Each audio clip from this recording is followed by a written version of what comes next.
Os pioneiros da genética começou principalmente com o filósofo grego Hipócrates, há aproximadamente 410 anos antes de Cristo. Segundo ela, cada órgão do corpo produziria um material hereditário específico, as gêmulas. Estas se agregariam. Esse conjunto seria encaminhado ao sêmen, transmitindo as características paternas. Essa teoria foi chamada de pangênese. Hipócrates também foi um precursor da teoria dos caracteres adquiridos. Entretanto, décadas depois, Aristóteles propôs que ambos, pai e mãe, eram responsáveis pela liberação do material genético. Essa mistura de sangues seria o principal movimento para que isso acontecesse: o sêmen e o sangue menstrual feminino. Aristóteles também argumentava que a pangênese era inconsistente, por não explicar como indivíduos tinham características semelhantes aos dos avós que não existiam em seus pais. Séculos depois, Darwin foi um dos principais aceitadores da teoria da pangênese. Escreveu até sobre ela em sua famosa obra, A Origem das Espécies. Ele também foi um dos precursores dos estudos sobre hereditariedade. Ele já havia concluído que as espécies evoluem por um processo de seleção natural. Entretanto, não conseguiu provar como isso acontecia. Pesquisas foram feitas e desenvolveram inúmeros métodos diferentes. E a pessoa que conseguiu dar origem e ajudar ao suporte da teoria de Darwin foi Mendel. Então, o Mendel, ele nasceu em 20 de julho de 1822 e morreu em 6 de janeiro de 1884. Ele era um biólogo, botânico, um monge e um meteorologista. Ele era um professor de ciências de uma escola lá na Áustria. Eu acho que Brno fica na Áustria. Se eu tiver errado, me corrijam, por favor. E ele se dedicava ao estudo do cruzamento de muitas espécies, como feijões, chicória, boca de dragão, plantas, frutas e principalmente as ervilhas. Por causa do estudo dele sobre as ervilhas, ele ficou conhecido por ser o pai da genética. Ele descobriu que a existência de características tais como a cor das flores eram representadas devido à existência de um par de unidades elementares de hereditariedade que agora são conhecidas como genes. Além do experimento com as abelhas, além do experimento com as ervilhas, ele foi conhecido também pelo experimento com as abelhas, onde ele conseguiu fazer uma espécie híbrida entre abelhas do Egito e da América do Sul. Depois, muitos anos depois da morte do Mendel, foi redescoberta as descobertas dele por dois cientistas, um alemão e o outro neerlandês. Originalmente pensava-se que o austríaco Erich von Tschermak teria sido um dos redescobridores, mas nunca foi aceito. A teoria do Mendel foi essencial para a síntese da evolutiva moderna. Rutherford graduou-se em 1893 em matemática e ciências físicas. Ele começou sua carreira conceituando a meia-vida radioativa, que foi baseada em suas constatações. Com isso, em 1911, ele apresentou um modelo atômico conhecido como átomo de Rutherford. Seu experimento da lâmina de ouro era para ver se os átomos eram maciços. Ele bombardeou uma fina lâmina de ouro que tem partículas pequenas de carga positiva, que são feitas por um material radioativo. Algumas dessas partículas atravessavam, outras repeliam e outras desviavam da lâmina. Então, ele chegou à conclusão que o átomo possuía um grande vazio e seria formado por outras partículas. A criação do modelo atômico era para ver os elétrons girando em torno do núcleo, de forma semelhante aos planetas e o Sol. Seu modelo tornou-se base da teoria atômica. Com isso, ele viu que o comportamento das partículas tinha um padrão. Umas atravessavam a folha, enquanto outras eram bloqueadas.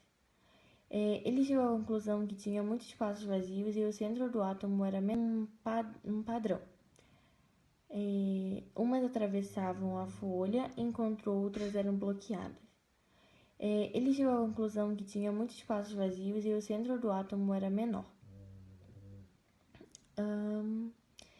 Rutherford recebeu muitos prêmios por suas realizações em Manchester e ficou reconhecido com o seu trabalho sobre radioatividade. Ele ganhou o Nobel de Química, medalha de Hector, medalha Copley e medalha Franklin, entre outros prêmios também que ele ganhou. Ele defendia a ideia de que os átomos têm sua carga positiva, concentrada em um pequeno núcleo, que isso é comprovado nos dias atuais com as emissões de luzes coloridas pelos fogos de artifício e o sistema solar. Eu vou falar um pouquinho sobre o James Watt e as máquinas a vapor. James Watt, ele nasceu em 1736 e faleceu em 1819. Ele foi um matemático e engenheiro escocês, construtor de instrumentos científicos, e ele se destacou principalmente pelos melhoramentos que ele fez na máquina a vapor. A máquina a vapor, ela foi criada por Thomas Savery, e depois ela foi aperfeiçoada pelo Newcomen e pelo Watt. A máquina a vapor, ela foi muito importante para a Revolução Industrial no século XVIII. E graças a essa máquina, as produções de mercadorias aumentou muito e os burgueses começaram a lucrar na mesma proporção. As máquinas, elas funcionavam baseada no princípio de que o calor é uma forma de energia e pode ser utilizada para gerar trabalho, produzir trabalho. O James Watt, ele fez um ajuste muito importante na máquina.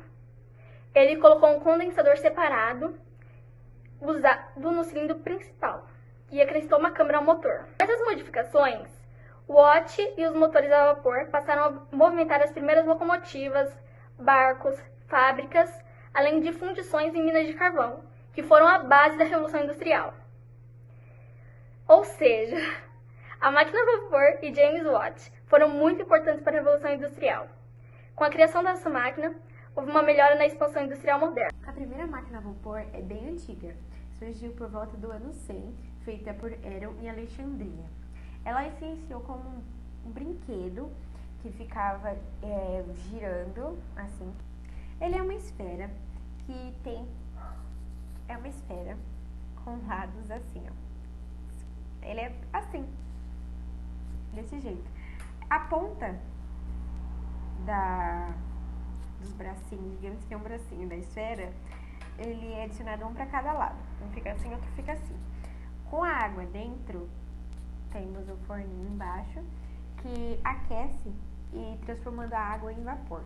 A água evapora. Como o caninho é um de cada lado,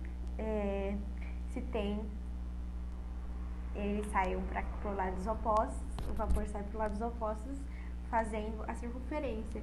Ele começa a girar, fica em forma giratória. Isso era bem interessante na época, pois ele usava de calor para provocar movimentos. A geladeira tem um mecanismo que leva o vapor por canos. Esse vapor está quente e é esfriado para refrigerar os alimentos na geladeira. Esse vapor tem uma sequência contínua, quando esse mesmo vapor é transformado em líquido, que é transformado em vapor, que é transformado em líquido. Olá, meu nome é Kelly e eu vou falar um pouco hoje sobre o matemático inglês James Joseph Silverstone. Ele foi um matemático muito muito conhecido na história da matemática, o qual ele criou as matrizes. As matrizes, elas já existiam, mas ainda ninguém tinha aplicado um termo, ainda não tinha feito essas aplicações. Ele fez as aplicações, que é uma tabela n vezes n entre linhas e colunas. Então, e as matrizes ainda são utilizadas no nosso cotidiano, na engenharia civil, na construção de cálculos complexos, na informática, que elas são utilizadas para realizar uma distribuição de metragem de material, o que nos ajuda muito nos dias de hoje. E foi usado no século passado também. Agora eu vou falar sobre outro matemático, Arthur Cayley, que também foi amigo de James. Ele ajudou também nas matrizes, ajudou o James, e ele também ajudou nas álgebras das matrizes. Mas o Arthur, ele não foi muito para esse ramo, e ele decidiu ser um professor de matemática em Cambridge. Mas não é uma matemática comum, é uma matemática pura mesmo, uma matemática puríssima. Ele foi importante nessa parte.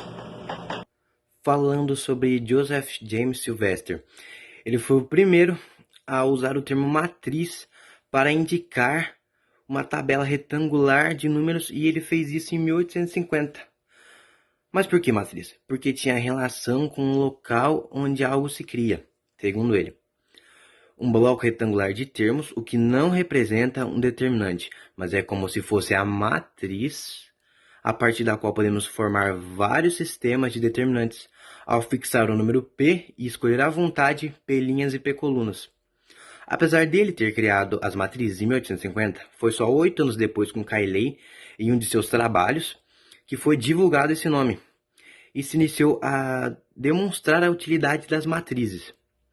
Uma diferença entre Cayley e Sylvester, pelo menos num certo momento, foi que para Sylvester as matrizes eram apenas um pequeno pedaço dos determinantes, já para Cayley elas tinham sim muito valor, e com o tempo foram superando até os próprios determinantes.